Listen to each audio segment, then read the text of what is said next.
garage slash PWA arena. Yeah. Not a whole lot of room, and it was hot. Oh, it was so hot in there. God.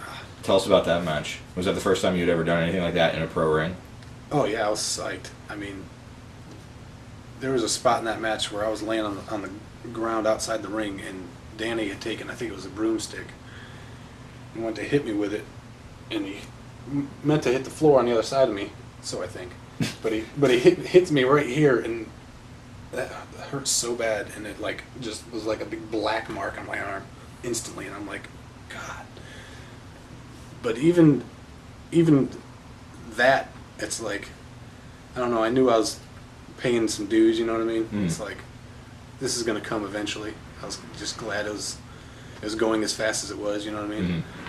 And I was also glad that we could be in a match of that caliber, because if Bobby Doll's booking, he's top dog. Oh yeah. And yeah, he put us in a feud, and you guys won the belt that night. Yeah, we won the tag belts, and we were so green. How long had you been in wrestling at that point?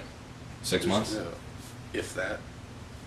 Were you psyched that you guys were, tag champs of a small indie? It was cool because Bobby had always given us crap about being cocky and stuff like that, and we were, but I mean, some of it was justified, and some of it was us, taking it too far, just being jokesters. But it was cool to know that he thought enough of us that he wanted, to work us, and he did it right. He didn't work us 7 times and squash us 7 times. He worked us in matches and built up the audience wanting us to beat them, and then he let us beat them for the belts, and that place, the little tiny place, blew up and we beat them.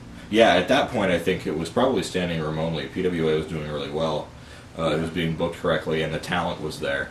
Yeah. The next step was to move up to a bigger venue and bring in outside talent, which was done. We went from that small garage to Club Carousel, which is now Bingo Hall on 29.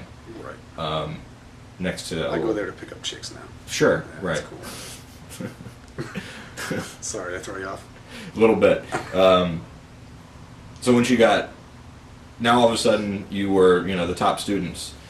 Now you're at a bigger venue, and you've got guys, really talented, trained guys who have been, up and down the road a few times, and some legends on shows. Oh yeah. Scott Armstrong, Robert Gibson, Marty Jannetty, and then you also had guys like Nick Bondage and Tony Spade and Death Row.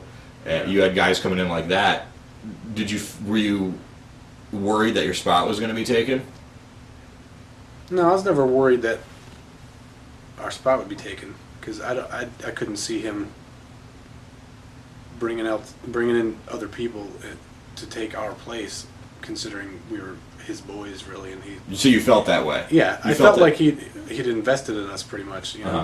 It's like he gave us a shot, and we appreciated it, and he needed some more talent at the time, and he appreciated it, and I guess we kept getting good enough to where I never thought he would. So you were constantly, and you were still going to the school and training and stuff. You didn't win the tag belts and go, oh, well, not going tonight. Oh no, we're still setting rings up. Well, I was setting rings up.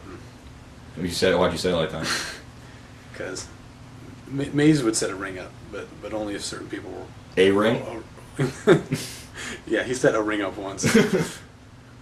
or he picked the ropes up or something. I can't remember. He was helping, but sure, he wasn't helping until certain people were there noticing if he was helping or not. If you catch my drift, yeah. Okay. So at that point, you guys I think you traded the tag belts a few times with Black Sheep.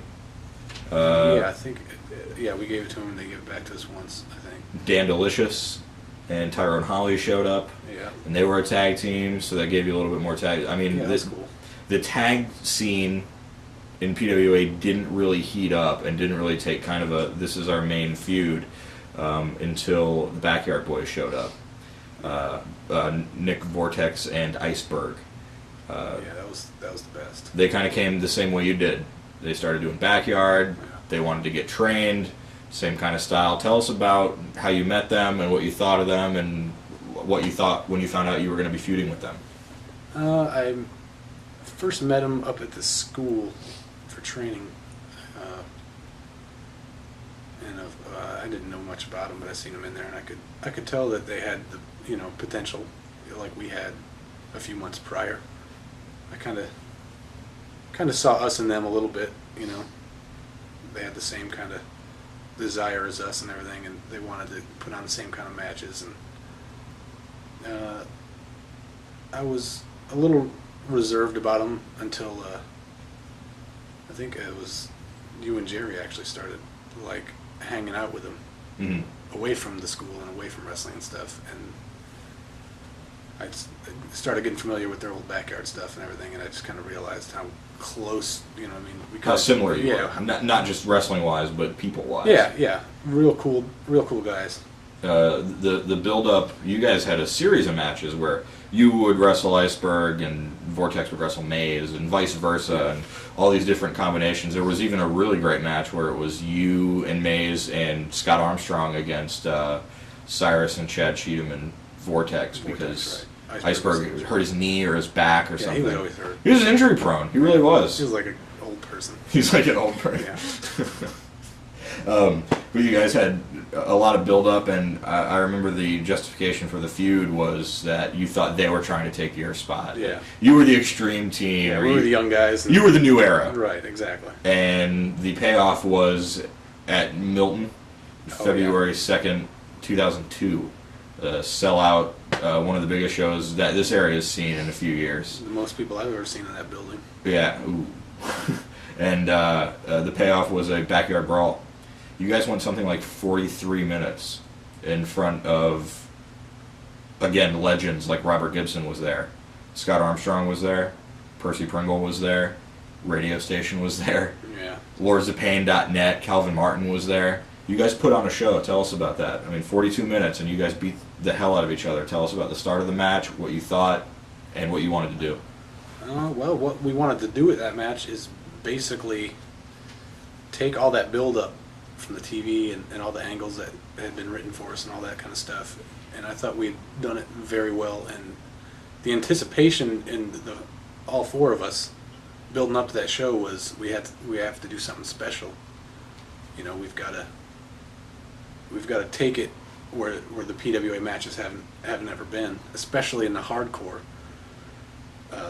genre of match, because a lot of quote-unquote hardcore matches that you see on indie shows are just wrestling abortions and they have no business in a wrestling ring. So we definitely wanted them to take the hardcore style that we knew and just have a fat, solid spot fest of we broke 9 tables or whatever. And it was about giving those younger fans that came there to see that style, it was about giving them something to remember, and hopefully they would come to every show after that. So we just tried to come up with a bunch of different spots for everybody to shine in the match. It wasn't going to be we're going to win, so it's going to be us doing this, and you got to wait for your spots for us to tell you when you're going to shine and that sort of thing. It was one team was up, the other team was up, one team was up, and it was just. So did you guys collectively get together and come up with spots, or was it did you and Maze decide, no, this is how the pacing of this match is going to go? I don't remember anybody shooting anybody's idea down for that match. So you had a lot of respect going into that. Oh yeah. And do you think that translated into the ring? That you had so much respect for a guy that you had no problem hitting him in the face with a trash can lid, or? Oh yeah, with those guys, I knew anything that we would do. It was. We weren't putting ourselves like so much in their hands that they could break our necks with the spots that we were doing.